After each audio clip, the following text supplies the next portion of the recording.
Hi friends, before watching the video, don't forget to subscribe to my channel by clicking the subscribe button below and clicking the bell icon to be notified whenever I publish a new video.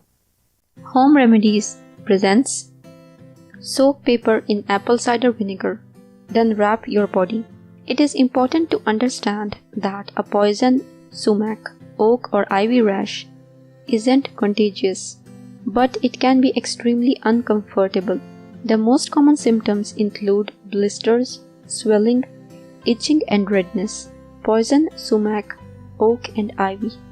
You can accelerate the healing process and make the rash less irritating with these simple home remedies.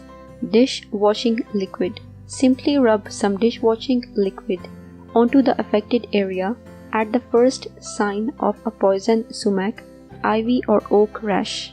You should not wash off the liquid.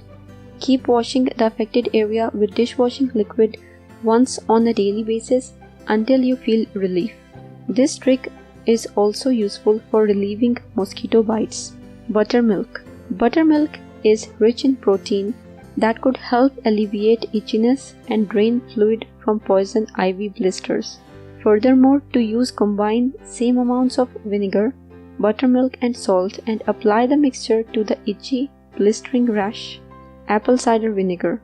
ACV helps get rid of poison that triggers the rash. The only thing you need to do is soak a brown paper bag in some ACV and place it on the affected area in order to draw out the toxins. Watermelon rind. You should consume a watermelon without throwing away the rind. Namely, you can use the rind as a cold compress to alleviate the itching triggered by poison ivy. Baking soda.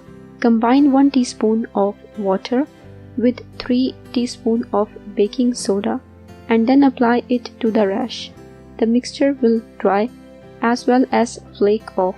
Also, you may want to soak gauze pads in a greater amount of the remedy and then apply them to the affected area for about 10 minutes 4 times a day. In case you find that heat could help relieve the itchiness, you should combine warm water with buttermilk and use it to wash the affected area. Oatmeal. This natural remedy could help eliminate the poisonous serum from blistering rashes. That's not all. It could also help reduce inflammation and dry sores. Simply pour oats into your bath and take a soak or apply them directly to the affected area. Cucumber. Cucumber has excellent cooling properties, so you may want to apply mashed cucumber or cucumber slices to the affected area to speed up the healing process. If you found this video useful, hit that like button to give it more value, and don't forget to share on your social networks so that other people can benefit from it too. Thanks for watching. Goodbye.